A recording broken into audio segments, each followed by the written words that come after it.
Тоше, майор Пешев е тук. По дяволите.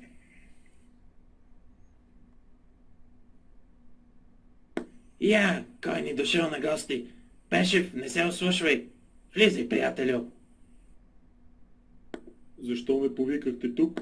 За да ти покажа едно нещо, което от 2 месеца проучваме с колегите. Чакай само да преключа на 63-та камера. Виждаш ли го тоя? Той е луд. Ванка, дай го на пауза. Ванка, 68, моля. Гледай сега, тези кадри са последица от клошарски запой насред някаква нива в Тутракан. И ето същия дет ти го показахме преди малко, се опитал да си пали праднята с запалка. Заминали 8 декара царевица. Бах ти, какво ял той, бе? Пържени яйца с варен кашкавал и магданос. Но не това е най-важното. Ти не разбираш с какво си имаме работа, нали? Не. С шиван циганин. Хасково, Плевен, Варна, Силистра. Той е тук да събира железа.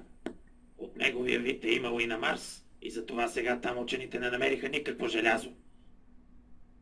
На Марс? Да, на Марс. И сега с колегите ще му направим една засада в една столична дискотека. Бе, то е много бърз, бе. Шефе, той тича много бързо, бе. Гледай, какво дяволе. Вие май му се кефите на той, а? Не на това, което прави, а на това, което е. Мургав кълпазанин като този ще ни накара да направим крачка към нова ера в металургичната наука. Мечтая за това от 3 годишни няма да изпусна този шанс. То ще получихме кадрите от марсианските дискотеки.